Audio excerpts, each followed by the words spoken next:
Happy Palm Sunday, folks. Oh God, I got a bunch of these yesterday. I went to church, and I'm about to go to church later to get more palms. I like collecting palms, though. I really do. I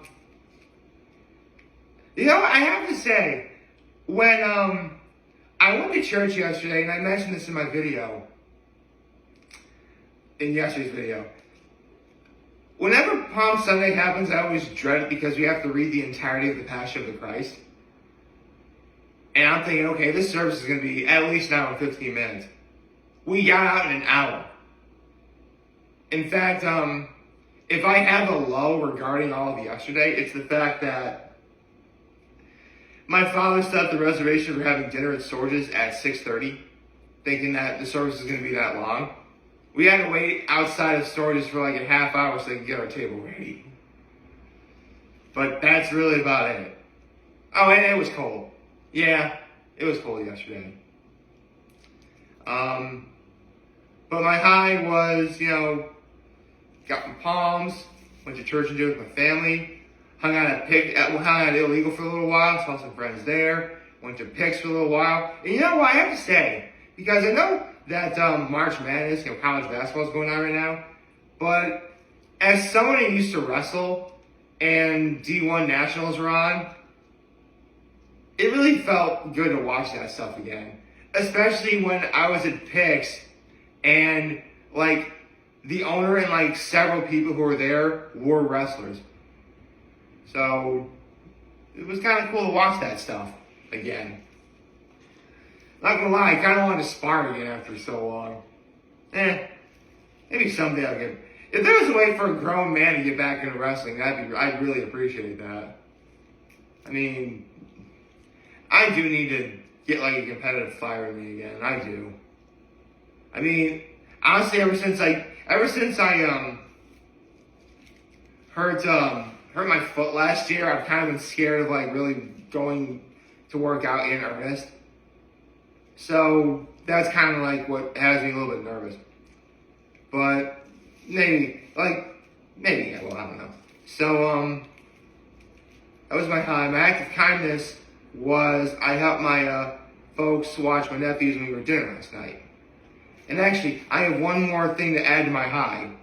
And that's the fact that I actually saw a movie yesterday. Honestly, here's the thing. The title of this video is the title of the YouTube video is gonna give away what movie it is. But when I did my live vlog last night, I gave 3 hints. It's the fact that this movie came out within the 3-year period of time I didn't go to the theater, because of COVID and everything. My second hint was... Shoot, what was my second hint? I don't even remember. Hold on, let me look it up. I know for a fact I had it. I wrote it down yesterday somewhere. This is very awkward.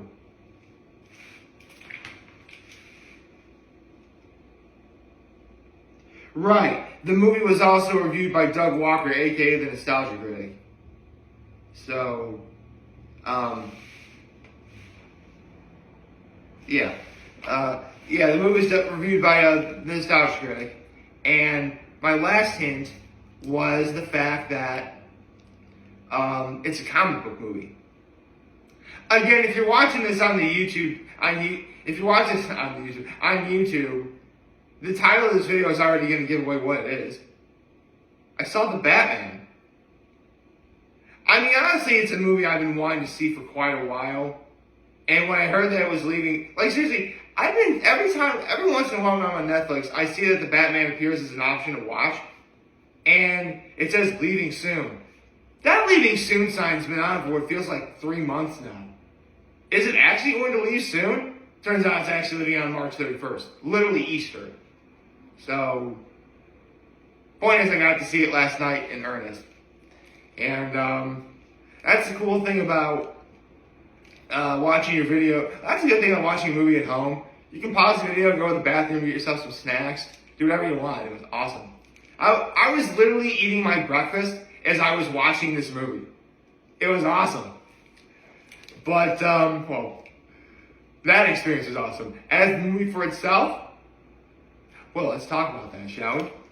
So, I'm going to be doing this movies a little bit differently because quite a while ago, I saw the Nostalgia Critic's review of the Batman, and only yesterday did I watch the movie itself.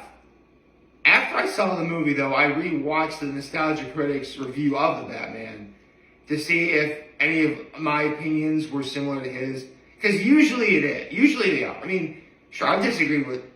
listen, a lot of my favorite people I watch on the internet, Doug Walker, Eric Rodriguez, a.K.A. the Blockbuster Buster, Brad Jones, a.k.a. the Cinema Snob, even for video games like Charter Conroy. Yeah, I love those guys, but I disagreed with them on things before. So, I mean, I don't think they're wrong for having their own opinions. I just don't share the same opinion that they do sometimes. That's all it is. But with that said, there were some things I'm just going to tell you straight up. This movie was phenomenal. It was. In fact,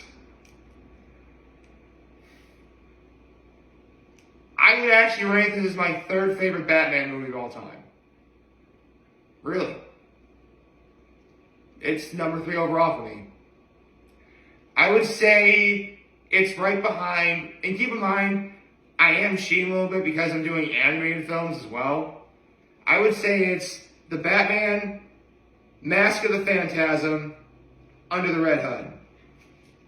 And keep in mind, those two are the very best. In fact, I literally have changed them before. I literally have switched them before. So the fact that I have the Batman in my top 3, that's already incredible. And because it's the only live action in my top 3, I can tell you, it's the best live action Batman movie I've ever seen. I will put that on record for all the internet to see. But yes, I think the Batman is my favorite Batman movie that's live action. So there you go. With that said, what did I like about this movie? Well, and Doug Walker really, and when I watched Doug Walker talk about this, I couldn't help but agree with him. The fact that, yeah, Batman is a superhero, yeah, Batman fights crime, but Batman is also a detective. And this movie really highlighted, Batman's detective skills. And it's great to see that. Basically, what Doug Walker said is what I agree with, is that for a franchise that you would think has been run into the ground over and over and over again, you would think that we've seen it all. But this is a different take on Batman that's different, but also very, very, very refreshing. And not to mention, this movie is very, very, very funny. Oh, you don't think it? Oh, here's the thing. And again, Doug Walker said this too. Obviously, if you've seen the Batman, if you've seen the trailers where you know it's serious, and if anything, it kind of borrows from the Christopher Nolan films in that regard. But I disagree with that. I really do think this movie stands out as its own thing, away from the Christopher Nolan movies. And in a lot of ways, it's better than any of them. I mean, I've talked about this before. I really was never the biggest fan of The Dark Knight. I actually thought Rises was better. But then it was like, oh, Rises, that's the one you think is bad. Okay. I actually was already disillusioned anyway. So, there you go. Basically, my opinions of the Christopher Nolan Batman movies are the same as Doug Walker's opinion for the Sam Raimi Spider-Man trilogy. So, take that what you will.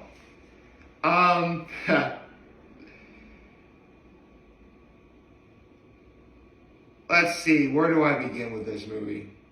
Well, for starters, let's talk about the man himself, Batman, played by Robert Pattinson. Now, And again, Don Walker said this too, it's Robert Pattinson. I mean, yeah, a lot of Harry Potter fans remember him as Cedric Diggory, but let's be real here. Pretty much everyone's going to always remember him for the fact that he was Edward on Twilight. And if you know anything about that, you would know that's something you want to avoid for the rest of your life. But here's the thing. Matt Reeves, was Matt Reeves who directed this? Yeah, Matt Reeves and the creators of this film, they knew that. And they actually used like that sort of like brooding, dark tone that Pattinson tried to do for Edward, but better. To the advantage of this film. Like, there's so many good things I could say about this movie. I love how it opens and ends with, his narration. I love how, they do kind of imply that by the end of the movie is, yes, Bruce Wayne wants to make a difference as Batman. But he also has to understand that, because this is when he was just starting to be Batman, essentially. Like, he wants to protect the city as Batman, but he still has to learn that he's still billionaire Bruce Wayne. He has to make plenty of appearances, otherwise, things can still go wrong. So I love how the movie tried to say, or at least try to establish the fact that he's only still starting out, because he's only like 2 years into doing it. And he's trying to make a difference. And he still has yet to figure out how to balance, his life as Batman and being Bruce Wayne. Let's get to the cast. Including Robert Pattinson, this cast was absolutely phenomenal. Like, absolutely phenomenal, okay? Where do I even begin? Zoe Kravitz is Catwoman, who, unlike in Rises, actually has cats. Paul Dano is the Riddler. I'll get to him in a minute. Jeffrey Wright, totally underrated as Commissioner Gordon. In fact, I think I liked him better than Gary Oldman. I thought Gary Oldman... Listen, for all the flack I give the Nolan films, I do have to say, I loved Gary Oldman as Commissioner Gordon. I think Jeffrey Wright is up there with him. I really do. John Turturro as Falcone. And spoiler alert, I love how in the movie it's implied that Falcone was the guy who wound up killing... they kind of implied that Falcone had something to do with... Either he directly killed Thomas and Martha Wayne, Bruce's parents, or he was definitely very involved in that. They just sort of have a throwaway line saying that it really was just a random thug who killed Bruce Wayne's parents. But I love how they kind of imply that maybe Falcone had something to do with it. Speaking of revealing that, who revealed it? Andy Serkis' Alfred, which, let me just say, there have been many live-action Batmans, there have been many live-action Alfreds. You can say what you want about any of the Batmans, but I think the one thing we can all agree on, we've never had a bad live-action Alfred Pennyworth. And Andy Serkis continues that legacy strong. He was phenomenal as Alfred. Yes, he's still the guy who, in a lot of ways, wound up being like the father to Bruce Wayne. But, again, he's the one reminding Batman that he still has to be Bruce Wayne. He has to make appearances. And I'm not going to lie, I was legit nervous when, spoiler alert, the Riddler sets up a trap that Alfred walks into. And I really thought Alfred was going to die. They wouldn't kill off Alfred, but it legit had me in suspense. And it worked. Colin Farrell as the Penguin. Let me tell you something. One of my favorite scenes of this movie, really any scene that Colin Farrell as the Penguin was in, is a treasure. Okay? Don't get me wrong, I'm pretty sure everyone's always going to love Danny DeVito for being the Penguin. And I'll never forget this, because Danny DeVito once did an interview with, I think it might have been Vanity with the whole lie detector thing. I think it's, whatever YouTube channel does the lie detector test. And one of them puts a picture of Colin Farrell in front of Danny DeVito. And he's like, oh, Colin, I love Colin. His Penguin was great. Mine was better though. Okay, Danny, okay, no one's ever going to take your place as the Penguin. But I will say, Colin Farrell is the Penguin. More of that, please, in the future. And I love how the funniest thing is Commissioner Gordon and Batman captured the Penguin because they think he's in on something when it turns out he really wasn't. And they leave him tied up and he's waddling like a penguin.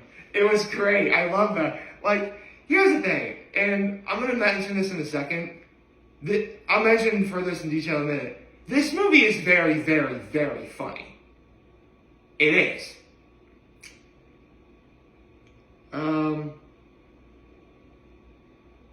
Who's Peter Skarsgård again? Oh, right, he was the DA. Right. Let's get into the villain of this movie. Because the movie is only as good as its villain.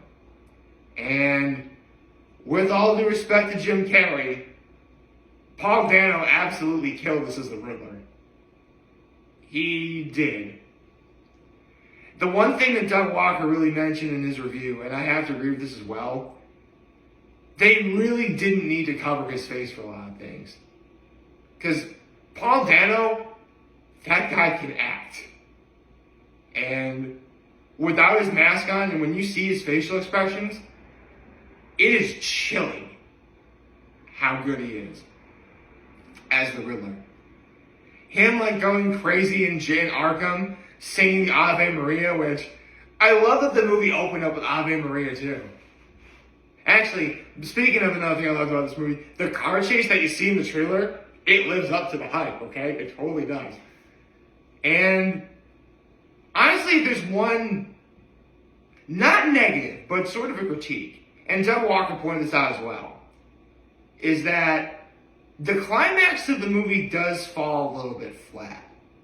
Basically, the Riddler's plan is he's got bombs set up all over the city. Gotham is a walled city surrounded by water. He's basically going to flood the city. Which, don't get me wrong, that is a big threat. It is. It's just not a big threat for the Batman. Like, if this was an Aquaman movie, sure, that would work fine. But this is Batman. Not to mention, the Riddler's captured right before the climax. So the climax is really Batman fighting a bunch of the Riddler's goons and followers.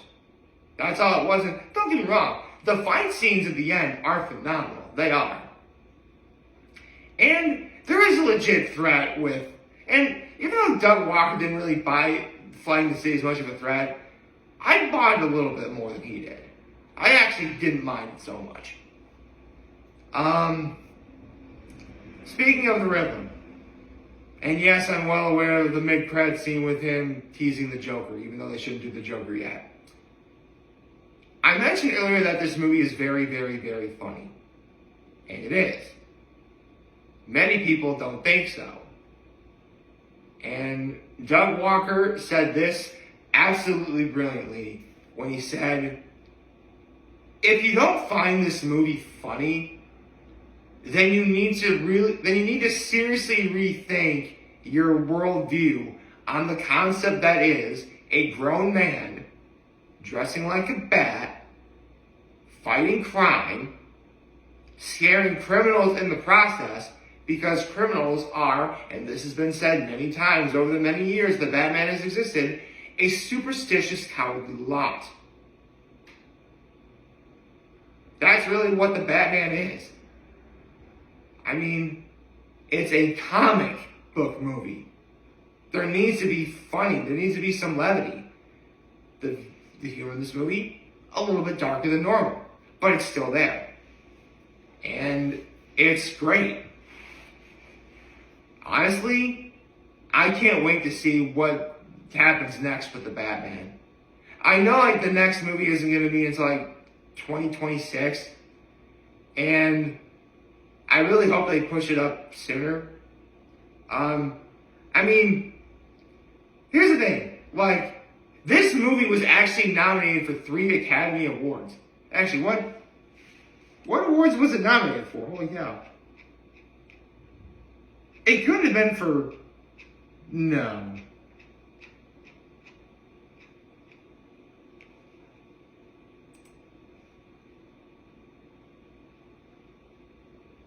Okay, it was nominated for Best Sound, Best Makeup and Hairstyling, and Best Visual Effects. Okay.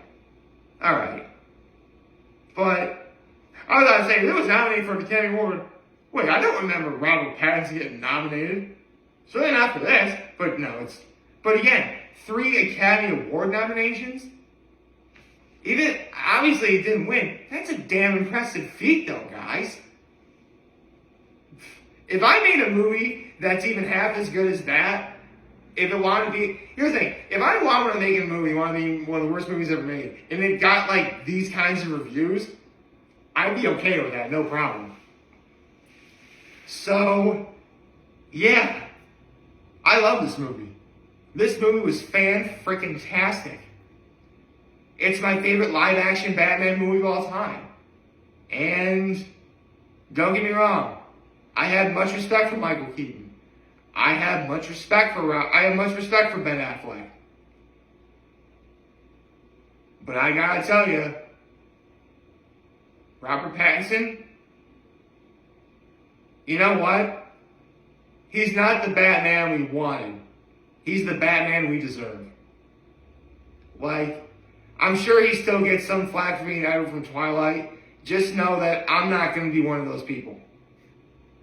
So, to Matt Reeves, Robert Pattinson, Zoe Kravitz, John Turturro, Colin Farrell, Paul Dano, Peter Skarsgård, Jeffrey Wright, Andy Serkis, all the people, men and women behind the Batman, thank you for giving me my new favorite Batman movie.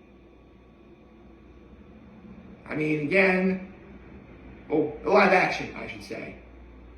I mean, Mask of the Phantasm and Red Hood are going to probably be up there for the rest of my life, no question. But this is what we deserve.